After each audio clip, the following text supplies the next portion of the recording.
Hello friends, this is doctor N Krishna, chronic and acute disease specialist. आज हम लोग बातें करेंगे येलो फीवर के बारे में। कल के वीडियो में मैंने बताया था कि किस तरीके से डेंगू फीवर येलो फीवर से कॉरिलेट हो जाता है। इसके बारे में जानकारी मैं आपको नेक्स्ट डे दूंगा। तो आज है के वीडियो का टॉपिक येलो फीवर ही है। साथ ही हम लोग जानेंगे कि किस तरीके से डेंगू फीवर या येलो फीवर अपने लास्ट के स्टेज में प्राण घातक हो जाता है। तो चलिए इसे जान लेते हैं। लेकिन सबसे पहले मैं आपसे कहना चाहूंगा कि यदि आपने हमारे पिछले वीडियो के यानी कि कल के वीडियो को नहीं देखा है तो उसे जाकर देख लें। उसमें मैंने डेंगू के बारे में विस्तार से बताया है, उसमें क्या प्रिकॉशन लेना चाहिए और किस तरीके से इलाज करवाना चाहिए, इन सभी बातों की जानकारी मैंने दी है। तो चलिए अब आगे बढ़ते हैं और जानते हैं येलो फीवर क्या होता है, डेंगू और येलो फीवर क्यों होते हैं, कैसे होते हैं और इनमें क्या प्रमुख अंतर है।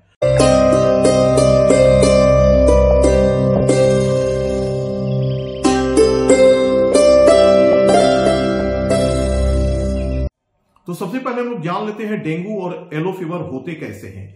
वस्तुतः दोनों ही फीवर मॉस्किटो यानी कि मच्छर के काटने से होते हैं। ये एडीज ग्रुप के मच्छर होते हैं।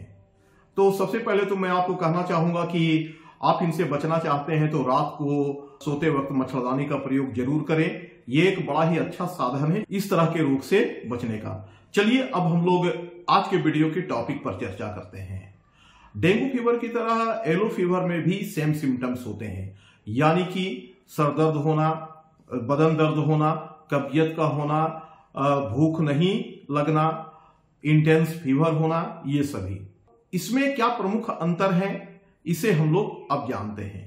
आप ध्यान रखें कि किस तरीके से डेंगू फीवर येलो फीवर से और येलो फीवर डेंगू फीवर से अलग होते हैं।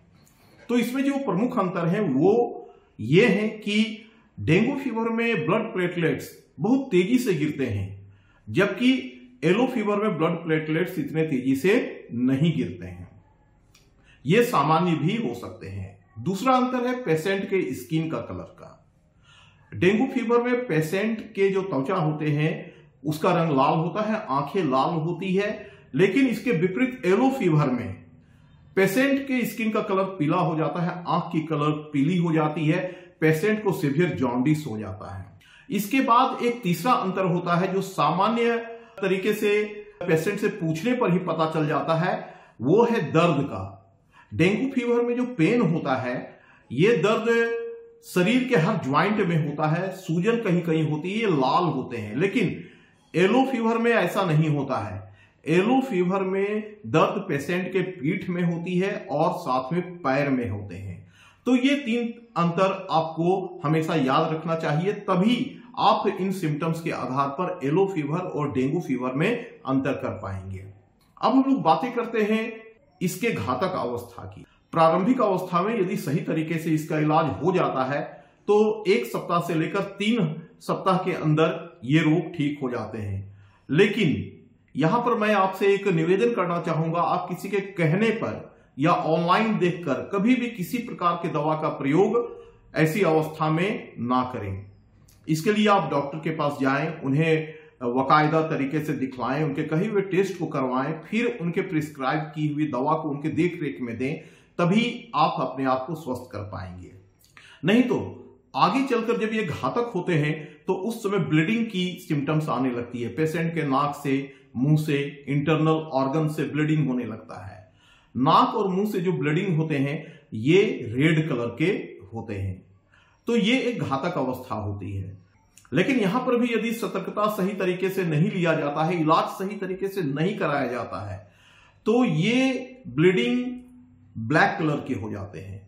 पेशेंट के नाक से, मुंह से निकलने वाली जो भी रक्त है उसका रंग काला हो जाता है।